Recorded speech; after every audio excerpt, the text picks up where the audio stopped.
ॐ यथेमां वाचं कल्याणीमावदानि जनेभ्यः ब्रह्मराजन्याभ्यां शूद्राय चार्याय च स्वायचारणाय च।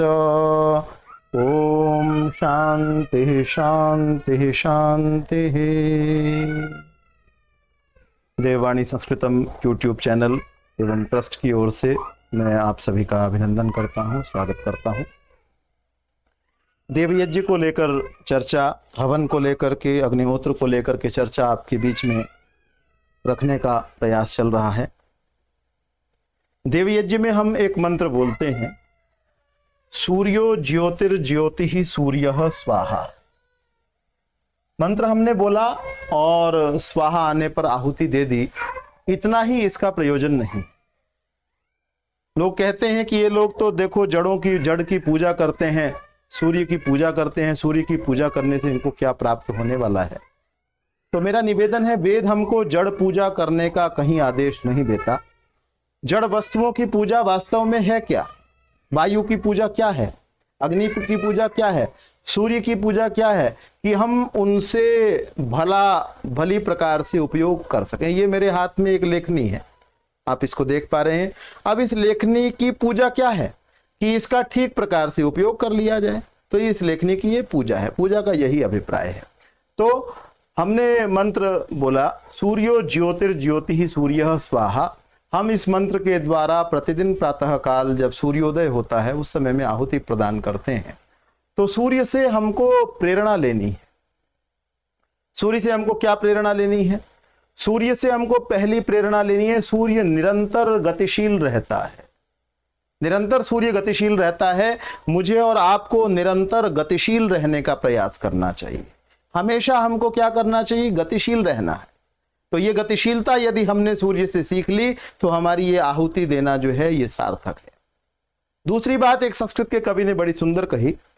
वो कहते हैं, उदेति सविता ताम्रः ताम्रश्चैवास्तमेति च। जब सूर्योदय हो रहा होता है, सूर्य ऊपर की ओर जा रहा होता है, और जब सूर्य अस्त की ओर जा रहा होता है, डूब रहा होता है, हम ऐसा कहते हैं सूर्योदय हो रहा है। फिर हम कहते हैं सायंकाल के समय में सूर्यास्त हो रहा है। तो जब हम ऐसा कहते हैं उस समय में सूर्य का रंग कौन सा होता है? तो कहते हैं उदेति सविता ताम्रः।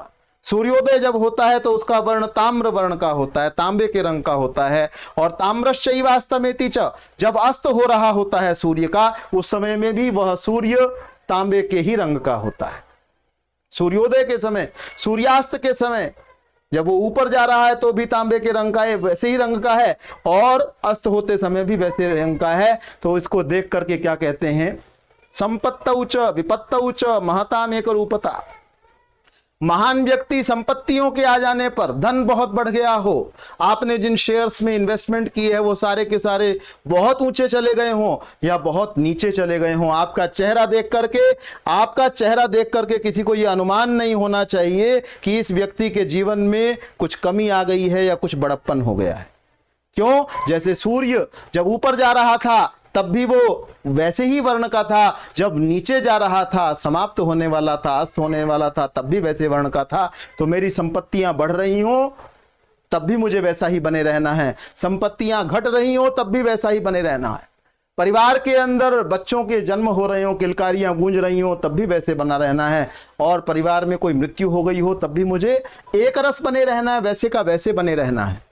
मेरे पास में ज्ञान विज्ञान का विकास हो रहा हो, मस्तिष्क बहुत अच्छा काम कर रहा हो, कल की अपेक्षा आज मेरा ज्ञान बहुत बढ़ गया हो, अगले दिन और बढ़ गया हो, और कुछ बढ़ गया हो, वैसी स्थिति हो या उससे विपरीत स्थिति हो, मेरा मस्तिष्क कुछ काम करना कम कर जाए, मुझे पहले याद की हुई चीजें भी भूलने लगे, बातें समझ में ना आने वाली हो जाएं, मस्तिष्क काम करना बंद कर दे, उस समय में भी मुझे वैसे का वैसा बने रहना है।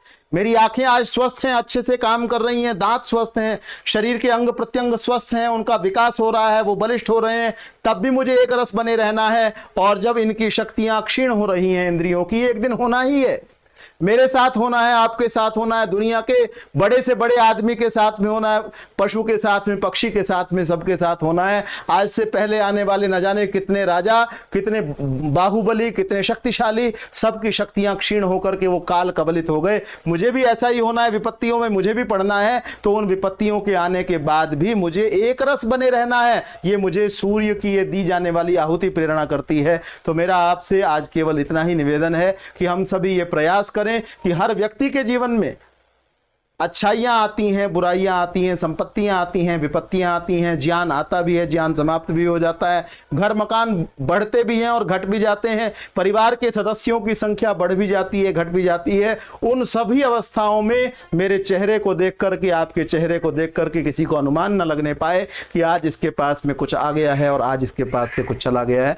तो ये छोटा सा निवेदन सूर्यो ज्योतिर्ज्योति ही सूर्य, जिस मंत्र की हम प्रतिदिन आहुति देते हैं, उसको लेकर के आप सभी के मध्य में किया। देववाणी संस्कृतम को आपका निरंतर सहयोग प्राप्त हो रहा है। मेरा आपसे पुनः निवेदन है, इस संस्कृति को पुनः विश्व गुरु यदि हम बनना चाहते हैं, भारत राष्ट्र को पुनः विश्व गुरु बनाना चाहते हैं, तो इस चैनल को और इसके अंदर जो बातें कही जा रही हैं उनका ज़्यादा से ज़्यादा आप प्रचार करें। आप सभी जानते हैं कि यह निःशुल्क है, इसके लिए कोई शुल्क किसी से नहीं लिया जा रहा है। केवल हमको प्रयास क्या करना है, हमको इसके माध्यम से अपनी संस्कृति को जानना है। आप सभी का बहुत बहुत धन्यवाद।